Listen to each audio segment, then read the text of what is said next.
I've become so afraid of being warm. Not mean, not cruel, just emotionally constipated. I'll see someone wearing the coolest outfit I've ever seen in my entire life, and instead of just saying, oh my god, I love your outfit, I'll just stare and admire like I'm in a museum. I'll think about texting a friend, oh my god, I'm so grateful to have you in my life, but then suddenly convince myself that that's too intense and I definitely should not do that. And the weirdest part is, I don't think I'm alone in this. I think a lot of us are kind in theory, you know, we believe in kindness, we repost kindness, we like quotes about kindness, we cry at videos of strangers helping each other. But then in real life, when kindness requires us to be awkward for even like 3 seconds, we freeze. And I think that's the part that nobody really talks about, is the fact that kindness isn't just a personality trait, it's a skill. And I think a lot of people haven't actually unlocked it. I genuinely think that modern life is making us emotionally passive. You know, we've automated almost every single human interaction possible. Self-checkout, food delivery, online ordering, noise-canceling headphones, text instead of calls, reaction emojis instead of an actual response. You can go an entire day now without interacting with a single stranger. And I think that's slowly doing something to us. Because humans were built for micro interactions, for tiny acknowledgements, eye contact, shared laughter, small talk. But most of us, though surrounded by people all the time, kind of move through each other like ghosts. And the problem with that is that loneliness compounds communally. Everybody's waiting for someone else to create the warmth. To put it so bluntly, people are desperate for connection, but absolutely terrified of initiating. Everyone wants warmth, but nobody wants to risk being the person that goes first. Because going first is vulnerable. Kindness usually feels way more vulnerable for the person giving it than the person receiving it. In smiling, you risk not getting them back. When you compliment someone, you risk awkwardness. Telling someone you appreciate them before it becomes a eulogy is vulnerable. When you wave first, text first, hug first, say I miss you or I love you first, you briefly hand another human the power to reject you. Not wave back, not text back, not hug back, and simply not respond. And people hate that feeling. I hate that feeling. So instead we choose emotional neutrality, which, you know, sounds safe, but over time feels strangely empty. Because I think there's a version of adulthood happening right now where people are becoming emotionally efficient instead of emotionally alive. That's why I genuinely believe that we underestimate how much courage tiny kindness actually requires. Because I think a lot of the time people will frame kindness as softness, but honestly, in reality, I think a lot of the time kindness is really about social bravery.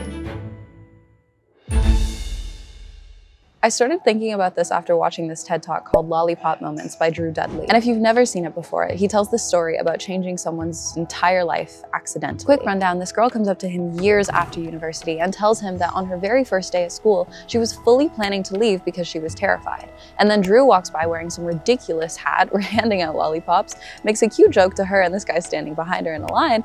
Everyone laughs and suddenly she decided to stay. That tiny interaction became a moment that she associates with realizing I belong here. And the craziest part is he doesn't even remember it happening. And that's the thing that completely flattens me, because the biggest impact that he might have ever had on somebody's life was a random moment he forgot immediately after. And I think about that all the time now, because how many moments like that have we been on both sides of? How many tiny comments do we still remember years later? I still remember the day that someone came up to me at the gym and told me I looked strong. I still remember the random Tuesday that somebody told me I smelled nice. I still remember every moment someone has noticed me when I felt invisible. And I could go into detail of every single one of those moments, because humans remember warmth with terrifying precision. I think we assume that changing someone's life has to look dramatic because social media has trained us that impact needs to be massive and visible and cinematic. But Dudley says something in that talk that I have not been able to stop thinking about. He basically argues that we've made leadership feel too big. We think leadership means changing the world. Meanwhile, someone quietly changed your world for 10 seconds in a grocery store, and maybe that mattered more.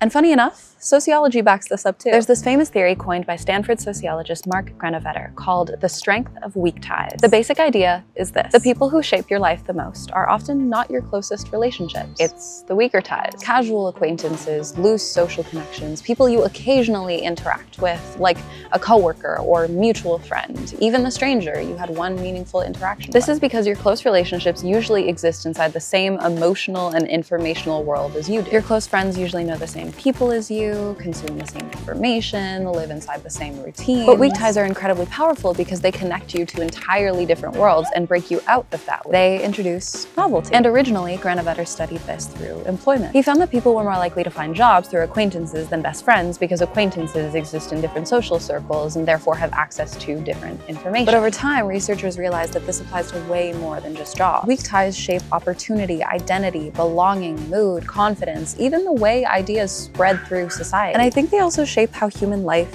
feels. Because if you really think about it, some of the most emotionally significant moments in your life probably came from people who barely knew you. A professor making one comment that changed how you saw yourself. A stranger complimenting you on how clear your skin is when you were so insecure about your acne that day. The random coworker who checked in on you on the exact day that you needed it. The barista who remembers your name when you've been feeling invisible for 3 weeks. All of those moments hit differently, specifically because they come from weak ties.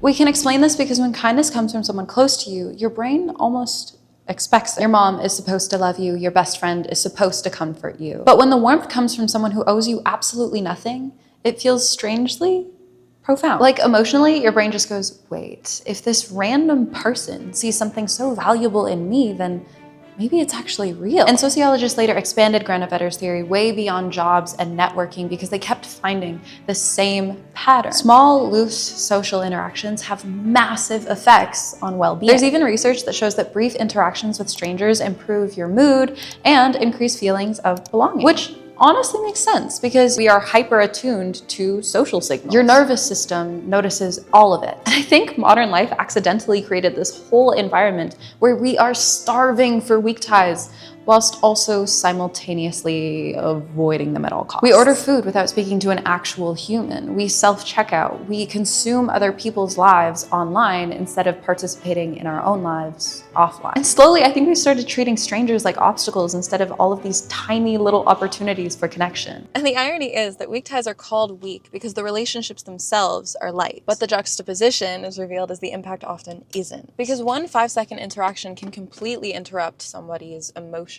state, and you actually never get to see the ripple effect. And that's what I think Drew Dudley's TED Talk was really all about, you know, because this girl didn't need Drew to become her best friend. He wasn't a parent or a lifelong mentor or even like a therapist. He was just a weak tie, a tiny passing interaction. We are constantly affecting each other in ways that we will never fully witness. And I think modern life has made us underestimate these moments because they might seem too small to count. But sociologists, psychologists, and honestly, even just being alive long enough all point to the same conclusion. Small interactions aren't always just small.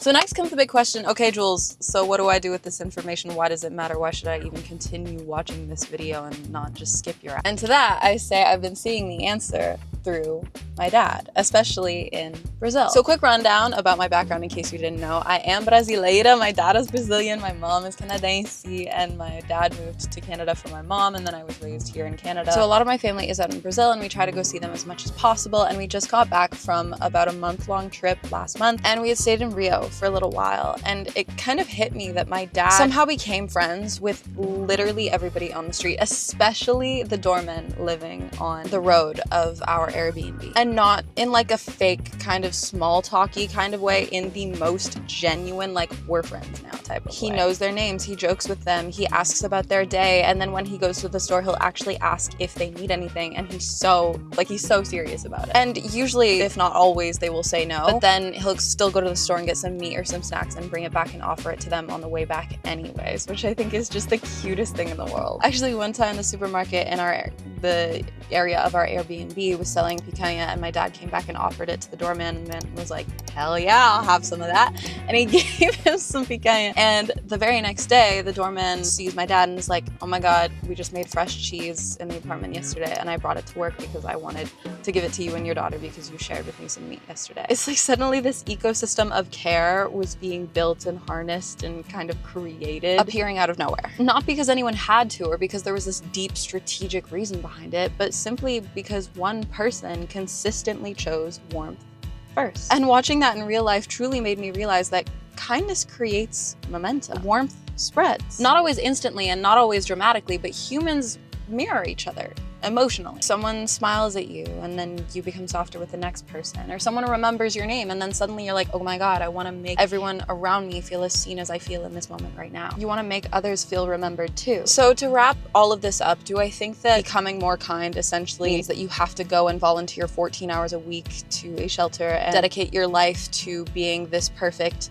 saint that radiates enlightenment? No. Although I definitely do think that volunteering is worth it and it is magical, and you should definitely be doing that as much as you possibly can to support your community and the people within and beyond. But to start, I think the solution is much smaller. It's essentially practicing these tiny acts of emotional openness until they become instinct. Smiling first, complimenting people when you see them walk by. If you like their outfit, when you think something nice, just say it. Learning names. And also to do this one, because I know a lot of people struggle with it, I struggle with remembering names as well. And I know this might sound creepy, but a little hack, I always remember things better when I write things down, is as soon as the conversation finishes with a person, I will take a couple details from the conversation as well as their name and their features and then write it down in my notes app. Sounds weird, but I promise if you start doing it, it'll just kind of become instinct, and then you won't have to keep writing down these names because you'll just remember it. Like it'll compartmentalize itself in your brain, I swear. I don't know, try it might help. And then also start trying to make conversations with the cashier, you know, ask when they finish work or compliment them, and then ask what funny thing might have happened that day. Skip that self-checkout machine. Other examples, hold the door for someone or offer someone some food. Just create tiny moments of warmth instead of withholding them out of this fear of awkwardness. Because a lot of people are not actually incapable of kindness. They're just out of practice. Everybody's trying to avoid being cringe. Meanwhile, my dad, my 50-year-old dad, is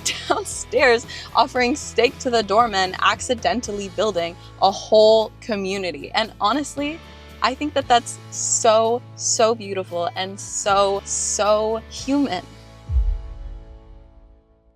To close, I don't think that the world is lacking intelligent people or ambitious people or even kind people. I think the world is quietly starving for humans who make other humans feel seen, genuinely. And the beautiful thing is that you don't need money or status or influence to do any of that. You just need attention.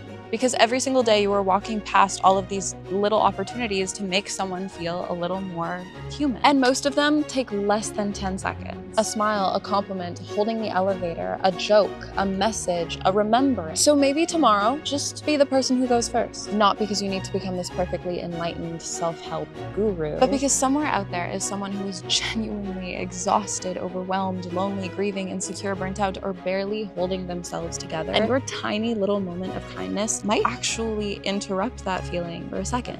And sometimes a second is just enough.